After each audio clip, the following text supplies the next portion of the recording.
So a few months ago, I had the pleasure of seeing our next speaker, Melissa Orkin, speak at the Plain Talk Conference in New Orleans. I was blown away by her practical instructional routines that maximize the potential of decodable texts. So I hounded her into coming down from Boston to share her ideas today.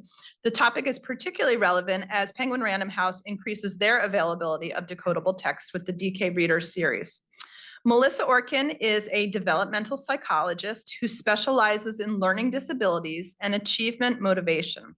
Dr. Orkin trained in the assessment and remediation of reading and learning disabilities with Dr. Marianne Wolf at the Tufts University Center for Reading and Language Research. She's worked as a reading teacher in the classroom and in clinical settings. She instructs on learning disabilities at Tufts University and has lectured on reading disabilities at the Harvard Graduate School of Education.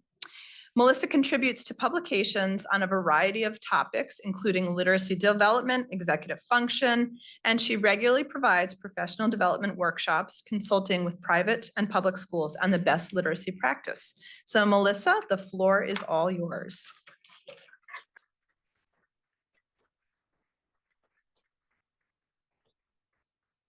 All right, is my mic working? I feel like I'm winning an award. This is amazing. Thank you, Molly. Thank you so much, Penguin Random House. It's an honor to be here. Thank you for setting up my computer. I've got my beverage, I've got my notes. So we have some selected slides that we had printed out so you can follow along. So the slides are going to say Fluency Routines to Accompany Decodable Texts. Those are in your bag, your swag bag. Okay, great, thanks. So first I have to, Okay, so let me go back to the beginning of my presentation.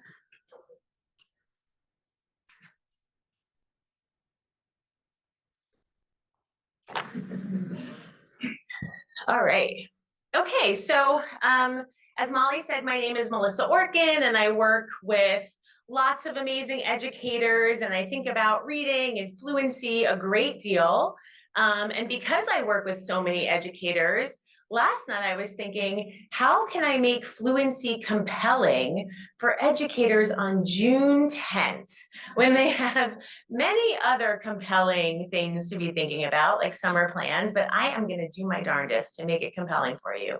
So one of the things that I really ponder about fluency is its contradictory nature. So fluency is this advanced skill that we have as readers that allows us to focus on the meaning and the message of the text.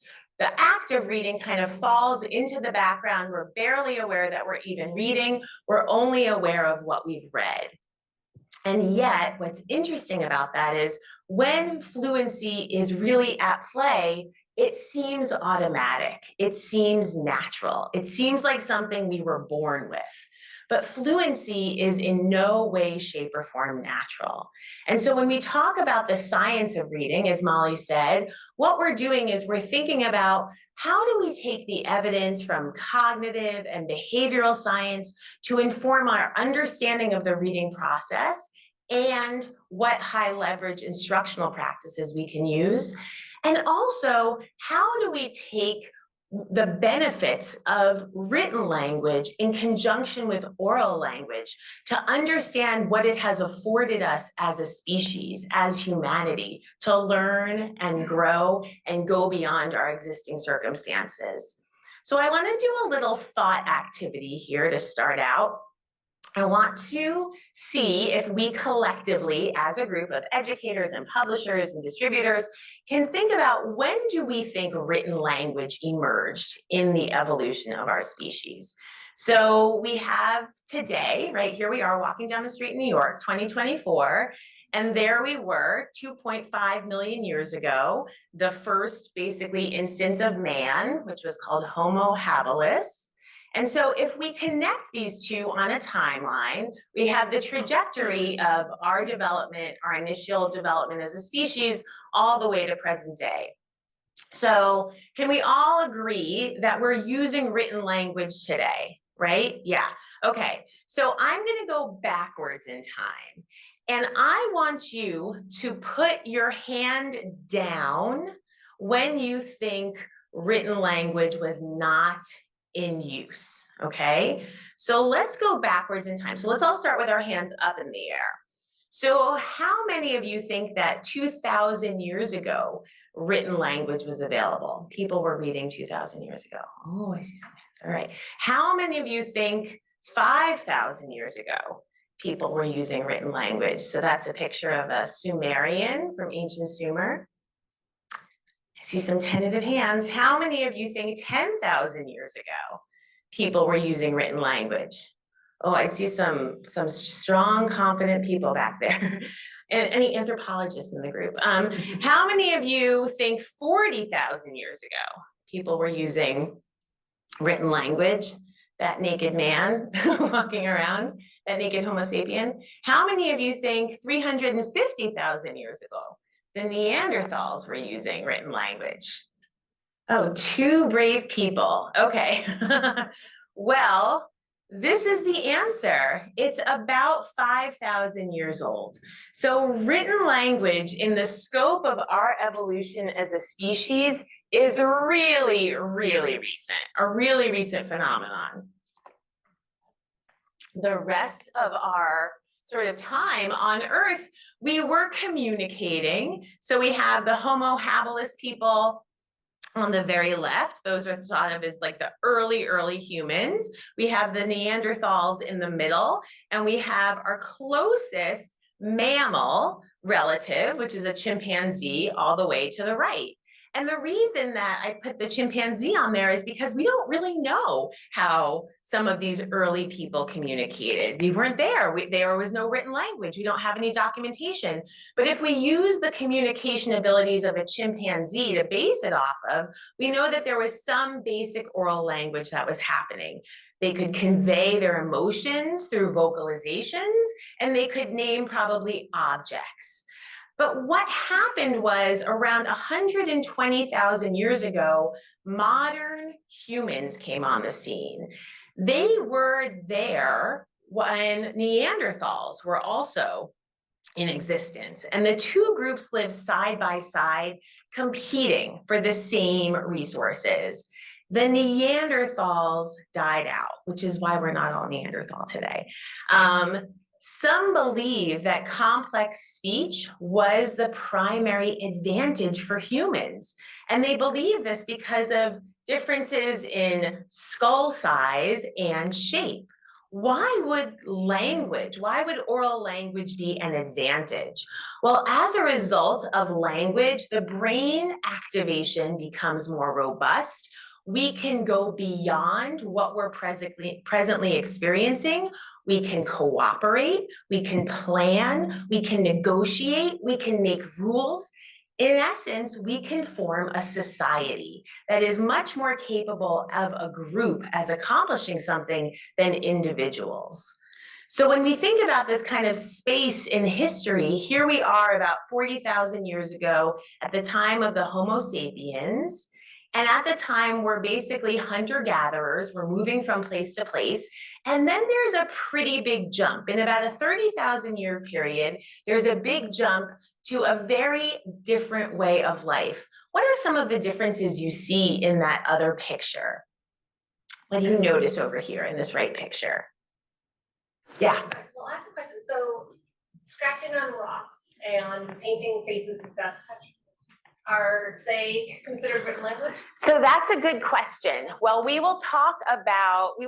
language is not just pictures. It has to be representative of a system of ideas. And so we will talk about the very early written language, and we'll talk about token economies in a moment. But great question, great question. It's the system that's really important. What do you notice though over here in this picture? Yeah. There's buildings. Yeah, there are some buildings, which means what? They're stable. Yeah, they're living there for a while. What else do you notice? There's some farming. There's some, there's the idea that there are some practices in place that go beyond just moving from place to place, looking for food or looking for shelter. And what allowed for that is something called the token economy. So token economies were a way of representing ideas with some type of symbol, whether it was a line or a circle. This was on wood, this was on stone, this was on ivory. And these token economies facilitated a lot of advantages for living, but they also facilitated advantages cognitively. So they started what would be the very, very early reading circuit. They connected visual areas of looking at symbols to language areas of what those symbols mean, whether it was like a bushel of wheat or a herd of livestock or, you know, whatever they represented. If we jump ahead to ancient Sumer, this looks very different than the token economies. What are some of the differences you see in this picture? Transportation. What else? Cities. What else? Fortification. Yeah. So this is basically modern day Iraq, Sumeria. And along with ancient Egypt, it was one of the first ancient civilizations. Sumerian farmers were able to grow an abundance of grain, so they were able to settle in one place. And Sumer was divided into a dozen different independent city-states, and it was centered around a temple. And you can see there was a giant population. You see those dwellings going on and on and on. Lots of people came to this area. And this is where our first true written language was born, Sumerian cuneiform. Cuneiform started as very simple pictures, as you see in this kind of table on the left.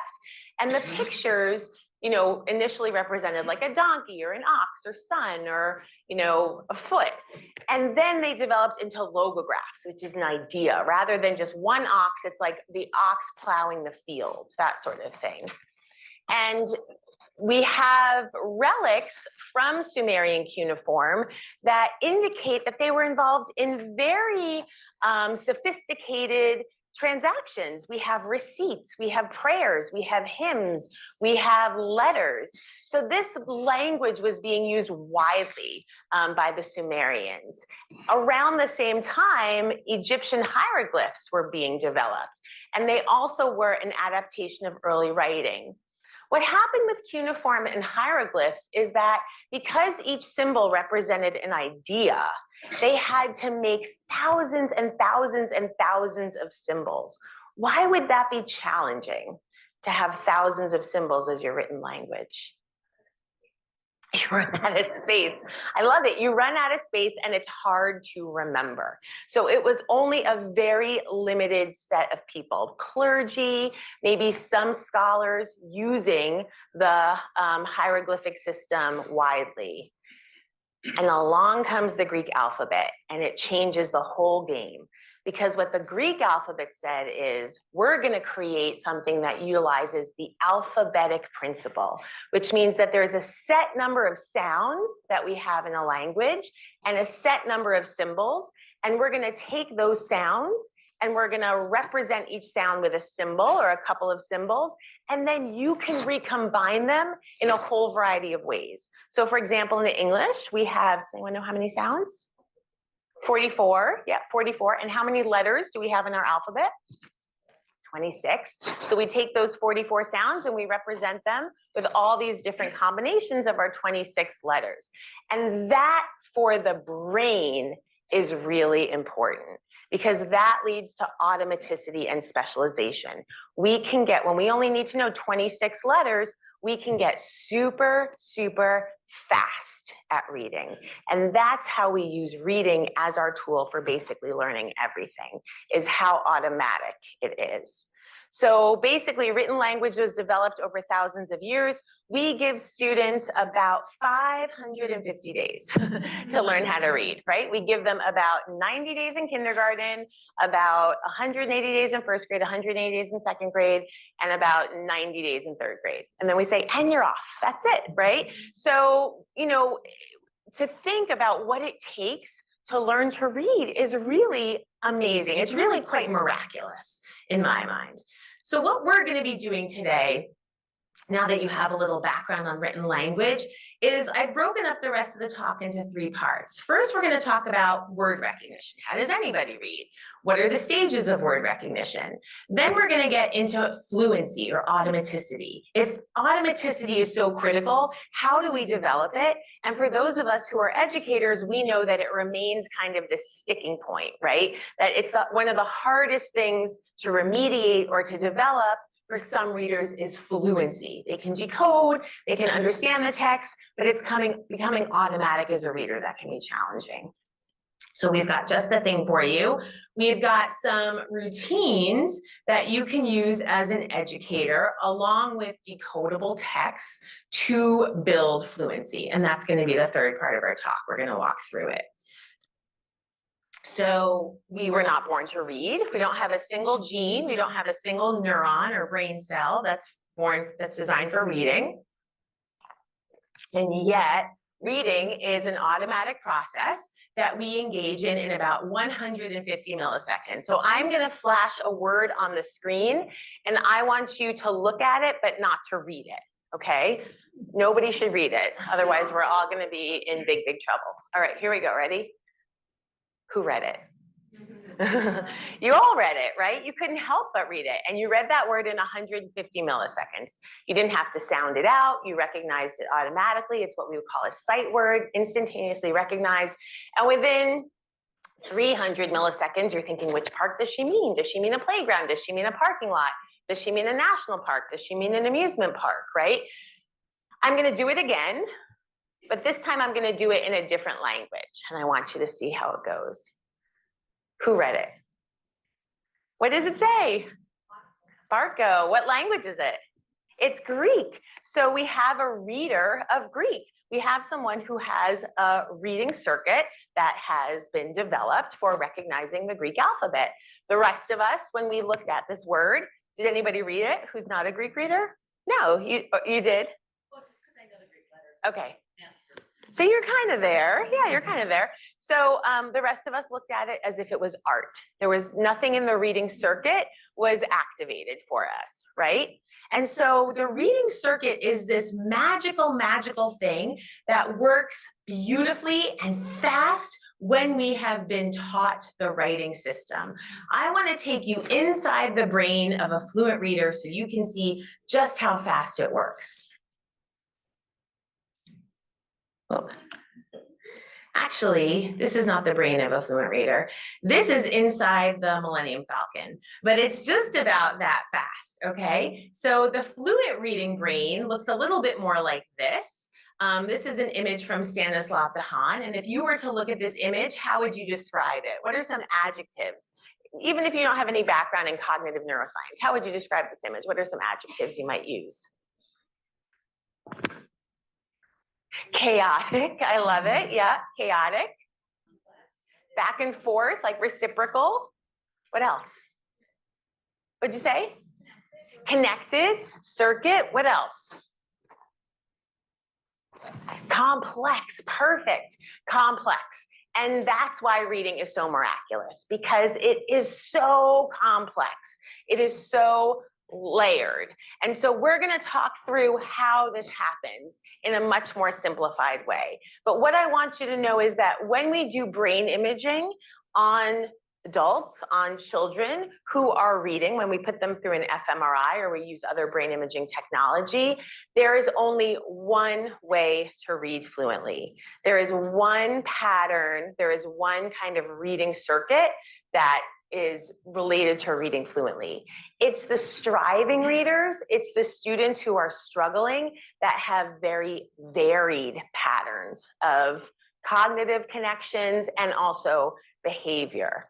So if we want to build a reading circuit, what we do is we start with oral language. So oral language is basically how all written language starts.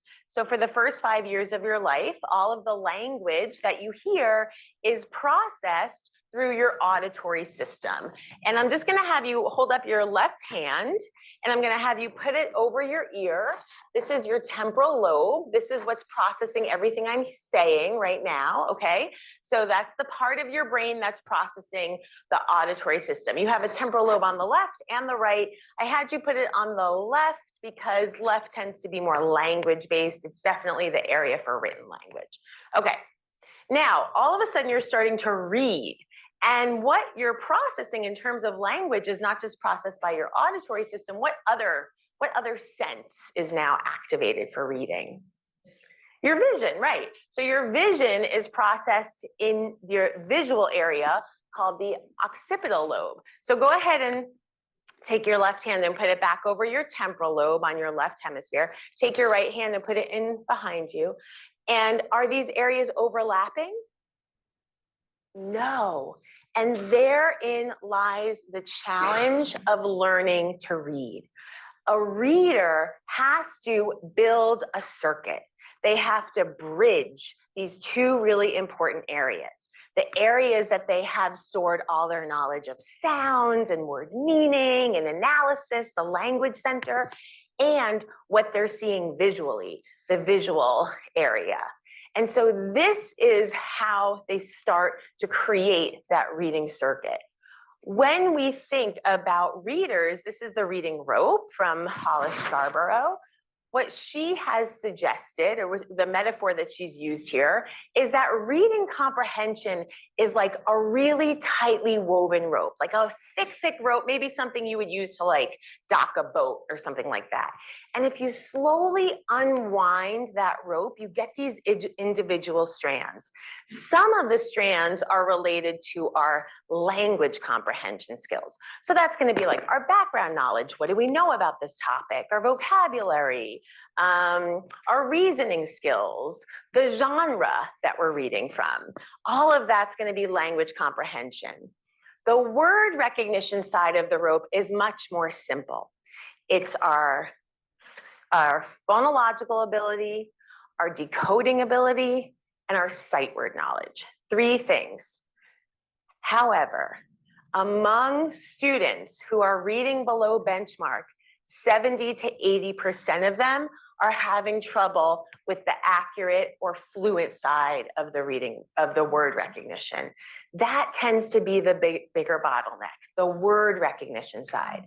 And that's not surprising because word recognition is totally unnatural. But do you know what we're born to do? Process language. We have innate neurons, genes that are designed for processing language. They come online very early. They're ready to go. Those neurons are firing, and we are taking in everything in our environment. We're making sense of the language around us. It's all very natural. So it's much harder for us to develop the word recognition side because we have no neurons, no genes that are designed for that piece. So when we are building a reading circuit, what we have to do is we have to engage multiple cognitive processes.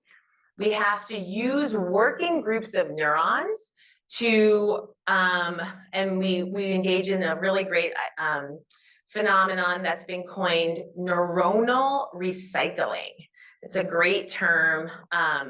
And we use neurons that were designed for other purposes, and we repurpose them or recycle them for reading. So for example, we have neurons we're born with that are very good at facial discrimination. We can discriminate faces very naturally and easily. And we use those same working groups of neurons to distinguish between symbols.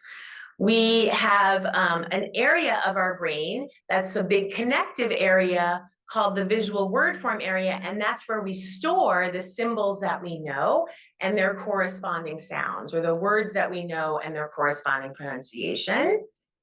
We connect it to our phonological area with meaning and sounds, and then that's all connected to our articulation area of the brain. So even when you're reading silently, Your brain is acting like you're pronouncing words. It's acting like it's reading out loud. So when all of this is hooked up, we start to move through the phases of word reading development. So we start out by knowing letters and sounds in words. Then we move to decoding, which means blending sounds together to pronounce words.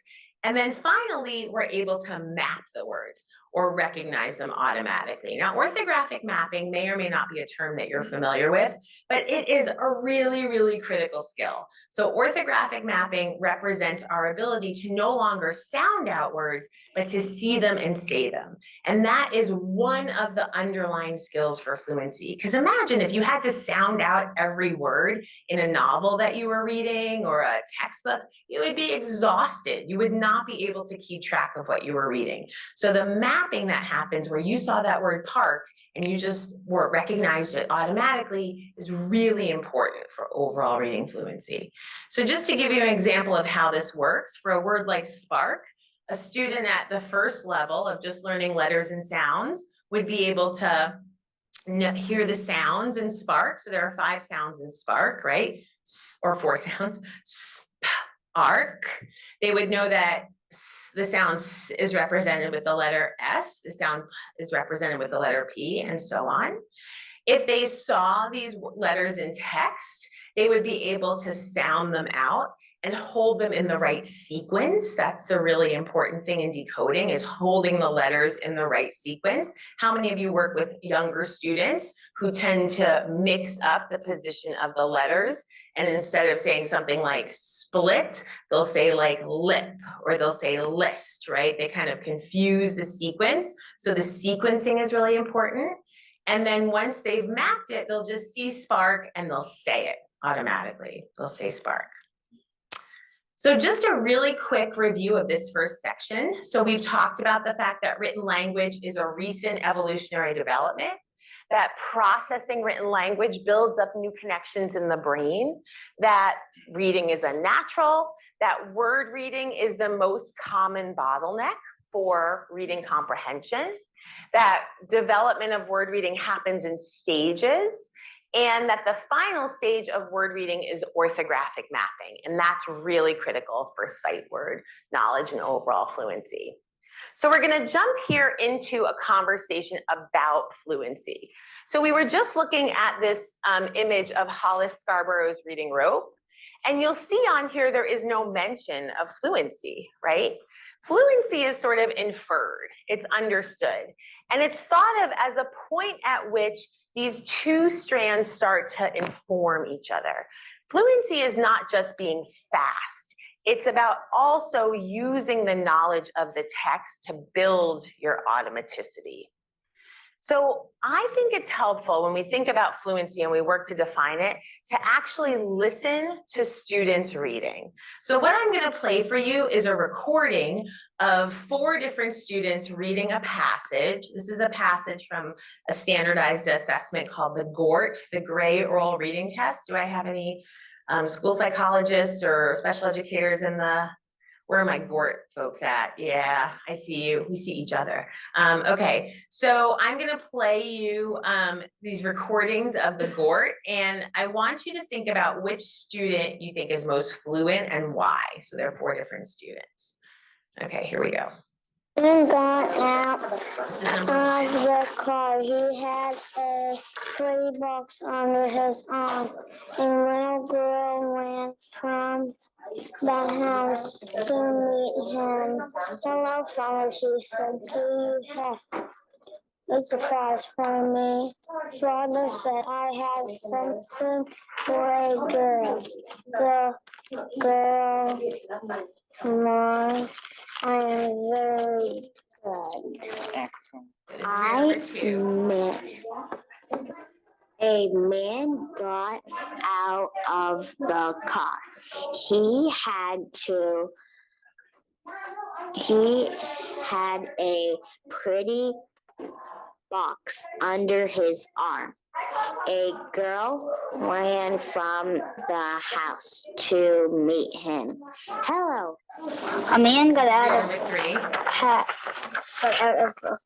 of the car. He had a pretty box under his arm. A little girl ran from the house to meet up. "Hello, Father," he said. "Do you have a surprise for me?" Father said. A man got out of the car. He had a pretty box under his arm. A little girl ran from the house to meet him. "Hello, Father," he said. "Do you have a surprise for me?" Father said, "I have something for a good girl." The girl laughed. I am very good." Nice. Was that it? Is there? Okay, so show me by the number of fingers on your hands, which student you thought read that passage the most fluently. Is it student number 1, 2, 3, 4? Go ahead and show me now. So I see a lot of 4s. So what was it about student number 4 that made his reading the most fluent? Prosody. Yeah, so it had that nice sort of intonation, right? A man got out of the car. He had that nice pacing. Yeah. That's a good question. I think they were about 9 or so. Yeah, this was from like a larger research study that we did. Yeah. Anybody else? Yeah. Very few mistakes. Very few mistakes. Accurate, largely accurate. Yeah. Yes. They were also able to see the dialogue and change their voice for that to kind of show the difference in voices in the passage itself. Exactly. So he noticed the quotations, right? So that told him there was going to be a dialogue. And he was able to decide in that moment, in that split-second moment, I'm going to use an accent. I'm going to make this little girl British, and she's going to say, "Hello, Father," right? So he's got this whole movie in his mind, right? It's London after the war. A man pulls up in a car. He has this whole visualization happening. How is he able to do that? How is he able to visualize what's happening in the story? Because the act of reading is not effortful for him at all. The act of reading has fallen away, and he can focus on the meaning and the message of the text. You didn't feel that with the other students. They weren't at that place yet where it was effortless. You still felt that labor, that work on their behalf. But for him, it had fallen away. In fact, at the very end, what does he say? Is that it? I can keep going, right? Like, what else you got? So he really was not exerting that much effort. And so when we think about He fluency, got out of the car. He had a so when we think about fluency, that's going to be a really big component. So fluency is characterized. And what I mean by the characteristics, like these are the characteristics that you observe. Just like you can see that I'm, wearing a blue jacket and a patterned skirt. When you're sitting with a fluent reader, what you see when you're reading with them is that they're reading accurately, you heard that it's prosodic, someone used the term prosody, and effortless, right? We saw that all, or we heard that all with that 4th reader. And we could tell that energy was being dedicated to the content. How could we tell that? What were some of the cues that made you think, oh, he knows what's going on in the story? His accent. He seemed to be able to, use the correct prosody. And probably if we asked him about the story, tell me what happened in that story. Who are the characters? What did the father have? He would be able to answer those questions. That's what we're seeing. But what's happening in the brain? So in the brain, what is happening is the reading circuit is accessing all aspects of word knowledge. So when Molly said before, science of reading is not just about phonics, it definitely is not. Because in order to become fluent, you need to have multiple aspects of word knowledge beyond just sounds and letters. So we'll talk about those in a second. So when we want to build fluency, what we do is we teach students how to make those connections across these different aspects of word knowledge. So you might be thinking, do you know the aspects of word knowledge? Am I supposed to know the aspects of word knowledge? So I'm going to tell you these 5 aspects of word knowledge. So we use this acronym POSSUM to remember the 5 aspects of word knowledge. So the P in POSSUM stands for phonology. Phonology are the sounds in words. The O in POSSUM stands for orthography. That means the patterns of letters that we use to write sounds. So for example, we use S to write the sound S, we use AR to write the sound R, etc. Semantics, what does semantics refer to? Does anyone know? Meaning, word meaning. Syntax, syntax, anyone? Yeah, the order or parts of speech, right? Nouns, verbs, grammar, that sort of thing. And then M stands for morphology, which are base words, prefixes, and suffixes. Okay, these are the 5 aspects of word knowledge. The U stands for nothing. It just makes it the acronym POSSUM. So if we were gonna look at how this plays out in a word like cycle, okay, so the word like cycle has 4 sounds, it has 2 syllables, cycle, right, 2 syllables. The first syllable has 2 sounds, I. The second syllable has 2 sounds, k-o.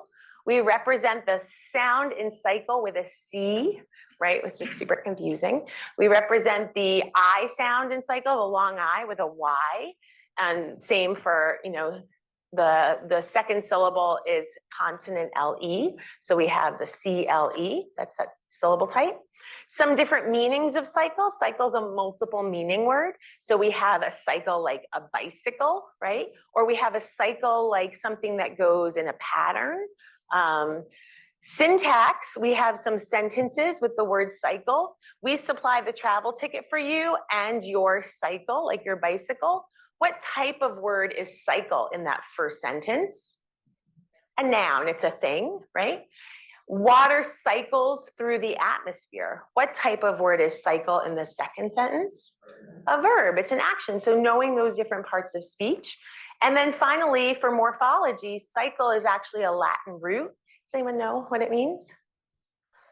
Circle, it means circle. So we have cycled, cycling, bicycle, recycle, right? So we get all this benefit from knowing those roots and adding on those prefixes and suffixes. So what we can do when we're thinking about teaching these 5 aspects of word knowledge to build fluency is we can use a structured literacy approach. Structured literacy might be a term that you're familiar with. It's kind of the common describer now for what used to be like an Orton-Gillingham based lesson. And that just means that we're using evidence-based elements. So we're teaching those 5 aspects of word knowledge. We're teaching phonology, orthography, semantics, syntax, morphology, those POSSUM components.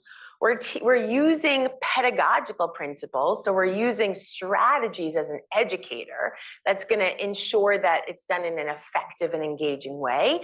Like our strategies are explicit. Our strategies are systematic and cumulative. They're, you know, the skills are building on each other. They're going in a certain order. And also they're diagnostic. We're meeting the students, you know, where they're at. And when we layer those onto each other, that's when we get that like lovely structured reading approach. So it's the content and also the pedagogy.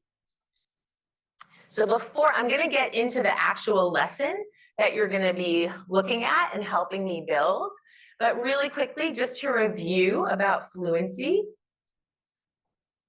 As we've said, fluency is a reading behavior that indicates students automatically access all aspects of word knowledge. And now you know what those aspects of word knowledge are, the POSSUM components, the 5 aspects of word knowledge: phonology, orthography, semantics, syntax, and morphology.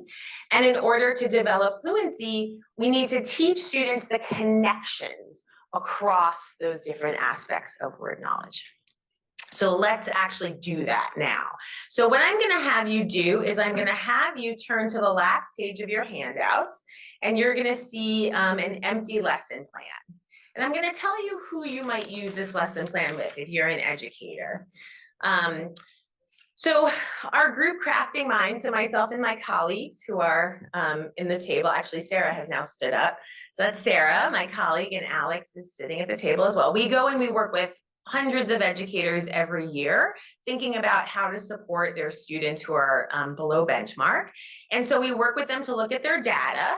And so they identify their students based on screening data. How many educators in the room have used some kind of early literacy screening tool, whether it's like Dibbles or iReady or something like that? So we look at their data. We find the students who need a fluency focus. We also find the students who need a decoding focus, but we're just going to focus on fluency. We're going to figure out where should we start with them. Should we start with building fluency at, short vowel sounds? Should we start further along with like R controlled? So we're using, their screening data. We're using some different inventories, which are like, phonics screeners and stuff like that to figure out where to work on that. And then we give them a routine to plan. And so this is the routine that we have. This is like the recipe, basically, that they're going to use. And we've been doing this with phonic books with a number of different schools. We started out where we would have a workshop with teachers and we would show them how to plan this. And then we said, okay, so now you know, and you can go and you can plan it. And they looked at us like, are you crazy? like we don't have time to do this. This is wild. So we said, well, maybe what we can do is we can create some for you that are already ready to go. And then if you encounter books that we haven't written any for, you can do this on your own too. So now we kind of do both. We have some pre-planned lessons for them. And then we also show them how to do this themselves. So today I'm going to pretend that we're sitting in a workshop together and I'm going to show you how to do this. And what the first thing we do is we say, our goal here is to make sure that anything we're teaching the students in this lesson prepares them to read the book. Students too often are doing too many different things. They're working on some skills in their Tier 1 instruction, their classroom, they're working on other skills, then they pull books, and nothing necessarily feels connected to each other. So we're gonna backwards plan from the book. We're gonna pull the book that we want, and instead of planning our lesson going forward, we're gonna open up the book and we're gonna pull out the sentences, the words, the sounds, etc. So we're gonna use a book from a series called Dandelion Launchers.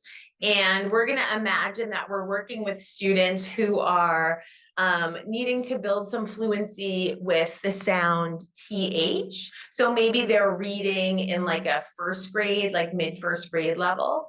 And we're going to backwards plan. So if you're curious, just so you see kind of where the scope and sequence is, we're going to work with this book called Will It Fit? But each of the decodable books works on like a different pattern. So we have books that work on like SH, AT, WH, QU, that sort of thing. All right, so the first thing we're gonna do is we're actually just gonna read the book. So I think I don't have the video for that one in here, but you have a version of Will This Fit? So if you turn to your handout page that says, let's see, it says, will this fit on it? And it has the actual text on it. I'll read that. So, will this fit? So it says, will this, and it looks, the book looks like this. This is not it, but it looks like this. It's colored. You have some examples in the back. It's a color copy. There's about one line of text on each page, and the kids love it because they can usually get through the book in about one sitting and they feel really successful. It's colored, it's very engaging. So the story says, will this fit? Fred asks Mom. That will not fit, Mom says. And this will not fit, says Mom. Mom gets a big red cloth. This will fit, she says. This is the best, says Fred. So I've just put the text on one page, but when you actually look at the book, there is one line of text on each page with an accompanying illustration. All right, so now that we have this as the basis of our work, what we're gonna do is if you turn back to your final page and you go back to the lesson, we're gonna start out by putting the sentences from the story into the sentence reading section of our lesson plan. So yours is empty. And the first sentence we're gonna pull out of this book, because we're working on TH, is the sentence, will this fit? So if you feel so inclined, you can just go ahead and write that sentence in the first spot, number 1. Will this fit? Fred thinks. The second sentence is, this will not fit, says Mom. I feel like this is my internal dialogue when I, will this fit? This will not fit. I can relate.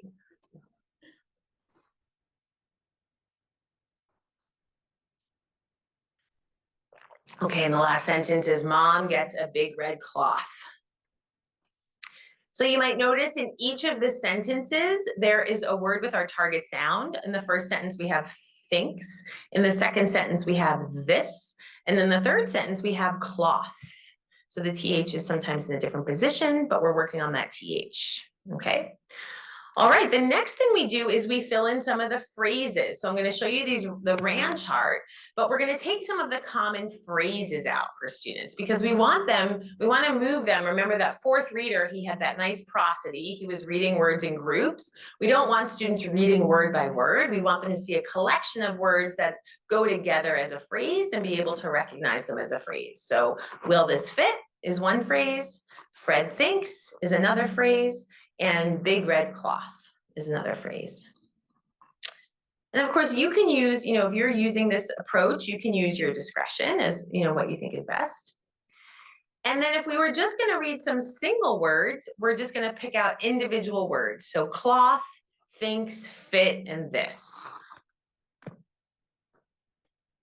So you can already imagine how when we teach the lesson, we're going to go forward when we teach it. We're backwards planning right now, but how this is really going to set the students up for successfully reading this book with some fluency, that we're giving them like a primer all along the way so that when they see these sentences and phrases in the book, it's like a repeated reading, right? It's like they're getting all that practice. So in order to do more, we're basically focusing on orthography right here of the possum components, although the sentence reading is syntax. To do a little bit more, you could do some blending or Kilpatrick drills up in the phonemic awareness part. And then we have some trick words. So trick words are words that break the rules. They're not following the rules. So for a first grader, one trick word is the word says, right? Because they don't know AI yet. They haven't learned that. It's tricky. It's saying instead of a. And then the is always a hard word for some kids because of the sounds. So we have our first set of activities planned. We have our trick word, we have our phonemic awareness, we have our RAND chart, single words and phrases, and we have our sentence reading. So what we're going to do now is we're going to basically think about if we were going to have students do some spelling practice, let's have them spell the words they've been reading. Let's not give them something totally cold. Let's actually give them something that we've been working on and practicing. So if you were going to have them spell a trick word, why not the word says? If you were going to have them spell some sounds, let's use some of the sounds that are in the words that they've been reading. So you'll notice here we have rhyme patterns. We have OTH, which is off, INK, which is ink, and IT, which is it. And I'll talk in just a moment about why we use rhyme patterns. We have the words think, cloth, this, and we have the sentence, Mom gets that cloth. So this is a very streamlined lesson for these students. We're going to do a vocabulary routine, but I'm going to skip ahead for now just so I can start showing you some of these activities. Now, if you only have about 20 minutes with your students and you want to use this lesson as like a small group, so we use this lesson with teachers to replace what oftentimes was their level guided reading work. So where they used to choose like a level J or a level G book with students and sit down, we said, let's look at their data. Let's figure out what skill they need to work on. And then let's use this structured literacy routine to build that skill in a more systematic way that connects the 5 aspects of word knowledge, the possum components. So we've created this so it's manageable for them. Most teachers we work with have about 20 minutes to work with small groups during the day. Sometimes they do that twice. They'll have two 20-minute groups. So we broke it up. So the first day they might do a trick word, then a blending, then a RAND chart, then the sentence reading, which is the syntactic phrasing. And then they would have blending again as they walk out the door. On the second day, they might do the trick word, blending again, a RAND chart, a vocabulary routine, and reading the book. And on the third day, they would start again with the RAND chart, some blending, the dictation, because that's going to be a great time to bring in the dictation work, review the book, and then do some blending as they leave. So you can see there's some crossover across the days. We're really giving kids a lot of opportunities to practice because they only have 550 days basically to learn the written language code. So we want to make the most of that time. We want to give them a lot of opportunity to build automaticity. If you're familiar, so the trick word instruction, we tend to rely on the heart word magic approach. Is anyone familiar with heart word magic? That's an approach that was published by a group called Really Great Reading. And what they emphasize in heart word magic is taking the word, breaking it up into its sounds, figuring out which of the letters are making the sounds you would expect, and which of the letters are acting in a magical way. And you need to remember that part by heart. So for example, the word she, if they don't know that E is a long vowel sound, in first grade, in the beginning of first grade, they might only know that E says eh. So that might be a temporary trick word for some of the students. For the blending, we use, or for the phonemic awareness drills, we really emphasize doing blending, segmenting, or phonemic manipulation. Those are the three most high leverage phonemic awareness practices.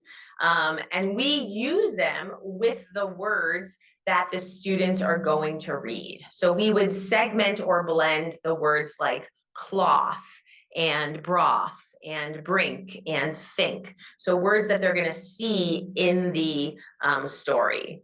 For some students, we differentiate the blending, and rather than just doing it orally, we'll use a visual. We'll use something like an Elkonin box, which is going to be a great tool for keeping the sounds in the right sequence. That's what's so important about an Elkonin box, that the students know which sound comes first, which sound is in the middle, which sound is at the end. It's usually manageable for 3 sounds, but when you get up to 4 sounds, multi-syllable words, that's when things can get really confusing for some students. So having that as a scaffold or a support is really helpful. Sometimes we'll have them take the tokens and put them in. So for example, if we were doing the word mat and we said, let's break up the sound mat into 3 sounds, they would pull the tokens down, mat. And we would also, and then they could blend it. And then we would also have a picture cue. So the picture cue is really, really critical for students who have attentional issues, working memory issues, or students who are multilingual and learning English as they're learning to read. And you're doing phonemic awareness work, but you're also doing vocabulary work with them too. So the part of this routine that's usually the most unique to folks, and this is sort of the high leverage practice that supports automaticity or mapping, is reading by rhyme pattern. So this is sometimes called backwards decoding. So phonics instruction that focuses in rhyme pattern is sometimes called analytic phonics. And we use this because it really helps students with recognizing the whole word and not just guessing. So what this would look like is if I were to put the word on the board, I would actually have you read it by the rhyme pattern first.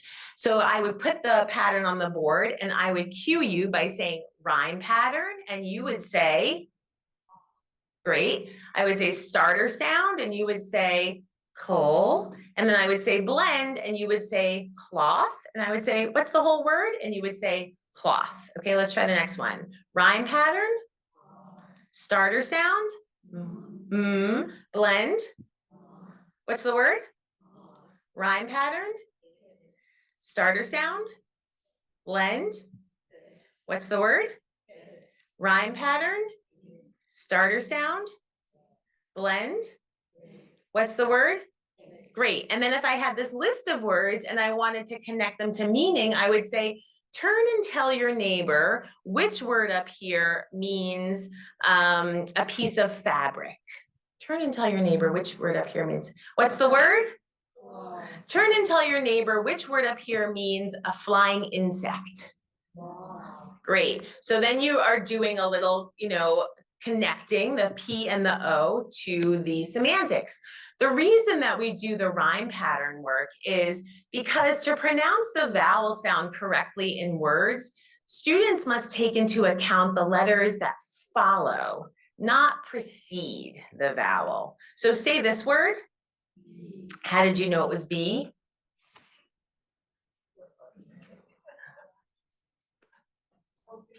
Open syllable. I love it. Open syllable. E says its name. E. Pronounce this word. How did you know it was best? Closed syllable. The E is going to be short, closed in by consonant letters. What's this word? How did you know it was going to be east? Vowel team. So did the B play any role at all in what the vowel was going to do? No. The initial letters play no role in the vowel sound. It's the letters that follow the vowel.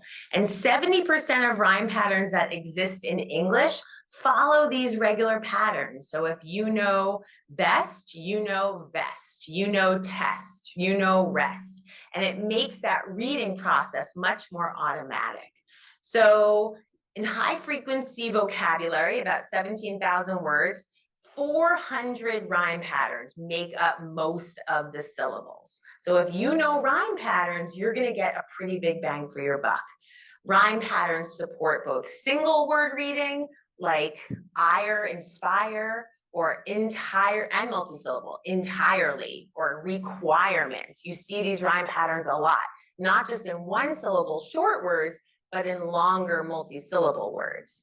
Ire, aspire, entirely, requirement. And then non-words with common rhyme patterns like sug, zain, and glot have been shown to be read more quickly than those with rhyme patterns that people don't know, like take. So it's very powerful in terms of improving, try to read those words, like they're crazy, right? So it's because we don't know those patterns. So knowing the patterns gives us a lot of bang for our buck in terms of mapping the words for sight words and building our overall reading fluency. So I know I only have a few minutes left. So the RAND chart that you filled in is an opportunity to repeatedly present the word in a text. So you have an example of this in your handout, a RAND chart.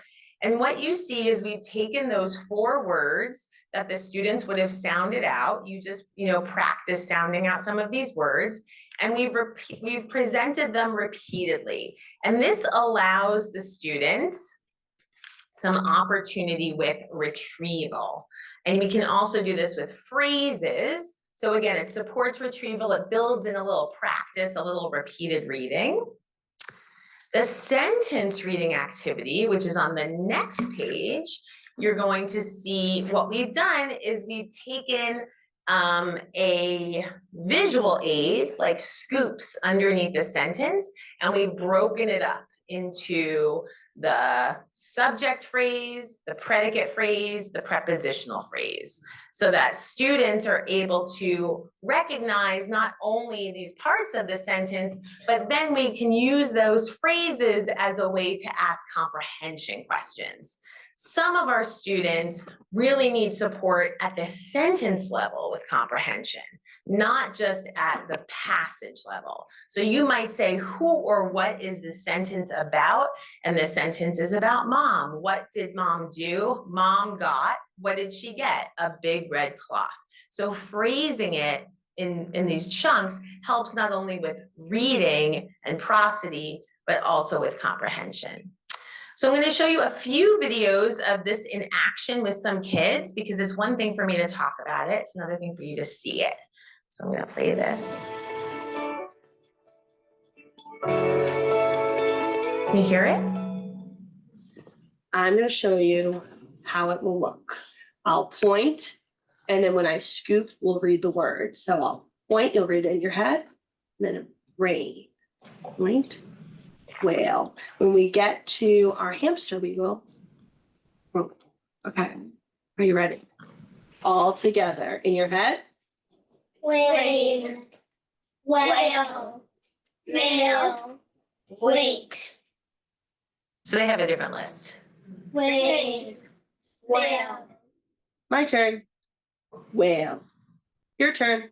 whale, mail, whale, mail, rain, wait, whale, wait, Last one.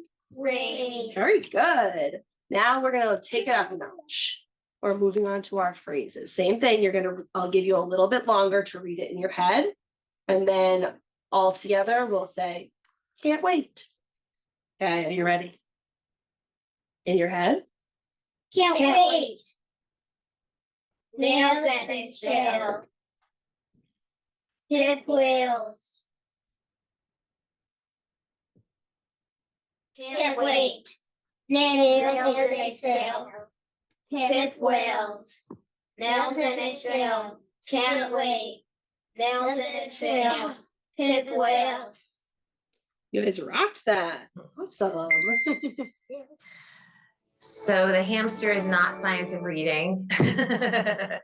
Just fun, just keeps them tracking. Kids love RAN charts in my experience, and what I hear back from the field, it's just a quick way. And you can see that the teacher was using a really explicit, engaging method. All of the students were participating together. She was doing very quick corrective feedbacks. My turn, that word is whale. Your turn, say it again.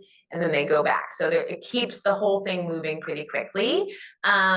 We have, them reading these sentences, but just in the interest of time, I think what I would like to do is move on to the part of the routine that we haven't talked about yet, and that's the vocabulary part. So the vocabulary part of the routine, and we would fill this in on your planning sheet as well, we are going to be working with the word for our vocabulary routine, cloth.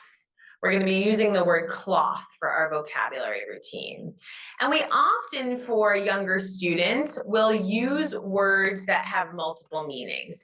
And this is based on some research that's been done around semantic features of words. So there was a study that was done a number of years ago where they took pairs of words and they compared how quickly they were read. So for one example of a pair of words, we have lion and lime. So they took pairs that were very similar on the number of features. So what's similar about lion and lime? Li is the same. What else? 4 letters, great. One word has a very common letter pattern for the rhyme pattern, and one word has a very uncommon letter pattern. Which one do you think, in your opinion, is more common? Lime, yeah, I-M-E, vowel consonant E. It's our second most common pattern of syllables in English.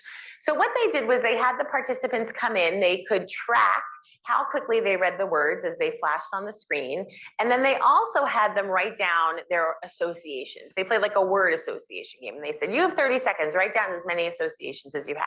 So these were the associations for lion. Famous lion, lives in a jungle, zodiac, animal. And they had all these associations. And then these were their associations for lime. Key lime pie, fruit, sour, citrus, green, okay? On average, there were 3 times the number of associations for lion than for lime. Now, lime has the more orthographically regular pattern, but lion has the more associations. Which word do you think was read more quickly?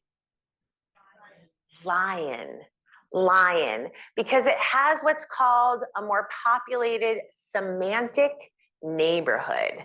We store words as they're associated with other words. And so the more we can populate and build out students' semantic neighborhoods, the faster they'll be able to read words. Again, this is a great illustration of possum. It's not just about the letters and the sounds. It's also about our connections, associations, and familiarity with some of the words. So we do a word web, and we purposely choose multiple meaning words. So about 75% of English words are what we call multiple meaning words. That means one word, but different meanings. We just talked about that with cycle. Remember, we talked about like bicycle, but it can also mean to like go through again. So with cloth, we have like something you wash the dishes with, like a cloth. Or we have like a piece of cloth that you, like fabric, that you might make an outfit with. So word webs are going to connect different aspects of word knowledge. And what we do is we use a definition, a child-friendly definition. I highly recommend the website, although I don't know if this is Penguin Random House, Collins Co-Builder. I don't know, does anybody have the Collins like Tom Collins? Do you know the Collins Co-Builder? It's a great website for child-friendly definitions. That can be so exhausting, trying to think of how to define a word in a way that's going to be accessible to children. And Collins Co-Builder has done that work for you. So that's a great tool. We use it in a sentence. So one definition here is like fabric or material. Her skirt was made out of a stunning silk cloth. Or another definition is something you wash dishes with. Please use that to dry the dish. Please use that cloth to dry the dishes. And we have an image. And then what we do is we ask students to make their own connections to the word. So here's a little video of it. Slides. Great question. I will take the paper and I will move on to my favorite part. Vocabulary. Thank you, thank you. And I can take your pencils too. Perfect. Thank you. Oh, sorry. All right. My favorite part is the vocabulary with our cute hamster friend. So let me cover some of these clues. And let's start by reading the word. And So they have a different word, right, Sarah? Vocabulary word web. What word are they using? Nail. Okay. Let's read. Let me just see if I can make this bigger. Bear with me for 1 second as I see if I can just not break everything and just make this bigger so you can see it. Okay. They're going to be doing they're working on a different book. For some of these clues. Say that in a sentence. So they're like, working on the word nail. I paint my fingernails, or I have one painted fingernail. I have that here. The definition would be a hard growth at the end of your finger or toe. Another sentence could be, I broke the nail on my pinky finger. Ouch. You have another idea?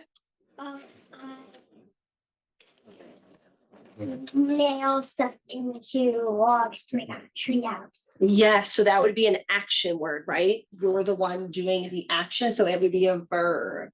Fasten to a surface, hit it, right? One sentence for that could be, please nail the sign to the pole, or like you said, please nail the logs to the tree house. Good. Why would you need to nail something instead of tape it? Like, why couldn't you just tape your tree house? Because then it won't be sturdy. It wouldn't be sturdy. What were you gonna add? The tree house might like fall. It might fall down. And the logs are too heavy for the tape. Too heavy for the tape. It might fall. Okay, they have lots of good ideas about why you can't take the treehouse. So see them if you need more on that. But yeah, so what you see here is you see that you can take these words that you're working on the rhyme pattern off, you're doing all this work, but then you can take that and you can use the word cloth and you can do all of this vocabulary work too. And then finally, we would read the book and we would do some comprehension work with the students. For the last day, as I said earlier, this is where we bring in the dictation. So now they've read the book, they've seen the sentences, they've seen the words, they've done the vocabulary, they've done the RAND charts, and this is where they get to put it all together with encoding. This is just our suggestion. You might want to start with spelling. That might be, a better fit for your students, but certainly we do a dictation routine that draws upon the trick words, the single words, the sentences that they've read in the book. So here are just a couple of good tips if you would like to use this approach. So in order to backwards plan, you'll want to identify a good phonics concept to practice and choose a decodable text that provides a platform for that practice. You can start with the sentence, then pull out the single words, then you can do the phonemic awareness, then you can do the trick word, then you'd have the RAND chart, and then you do the dictation by using the trick words, the single words, the sentences. So once you have your sentences and your words and your vocabulary word, you're pretty good. You're just kind of repeating it in these different ways, okay? And the comprehension questions are ones that some of the books come with comprehension questions. Some of them we generate. We try to generate kind of a variety of comprehension questions, something that's factual, you know, tell me about a feature of one of the characters, something that's analytical, and something that's inferential. Why do you think the character felt that way, or why did that happen? So in terms of using passages and decodable text, and I know that you're going to talk more about this, Esther, you know, passages that are controlled or decodable will better facilitate practice with the knowledge of the phonics patterns. Uncontrolled or authentic text will help students generalize skills and may offer benefits, but often require scaffolding. One rule of thumb for moving beyond decodable text is mastery or strength with short and long vowel sounds. So once students have a good solid knowledge of short vowel patterns and vowel consonant E patterns, they're often, those are the two most common syllable types in English. Together, they make up over 50% of words. So they're gonna have a good working knowledge of most of the words they will encounter in authentic text once they know those two words. So if that can be kind of a good rule of thumb, although there's not a ton of evidence around that, and you're always using your best judgment. So in summary, structured literacy routines that support fluency can be backwards planned from appropriate text, as we said, pulling out the sentences, pulling out the words, using the words in the book for vocabulary. The high leverage practices that you'll want to keep in mind are doing trick word instruction to support orthographic mapping, using rhyme patterns, reading by rhyme pattern, using vocabulary routines, and emphasizing syntactic phrasing. And then the backwards plan lessons have a great way of providing a cohesive opportunity to build their automaticity and fluent reading. So I realize this is only a selection of the slides that I've shown. I'm happy to provide you with the entire presentation if you're interested, or with a blank lesson planning tool or samples. My contact information is up there. We also have an Instagram that I know Sarah will be so grateful. We're like literally person by person. We're like, we got 2 new followers today. So every follower counts. We're really, really excited about being able to reach out to a New York audience. And I'm looking forward to answering questions during the panel. I don't think there's time now because I've gone over my time, and Esther has all this information to share. So is that, yeah, okay, so that's it. Thank you so much. Thank you, everyone.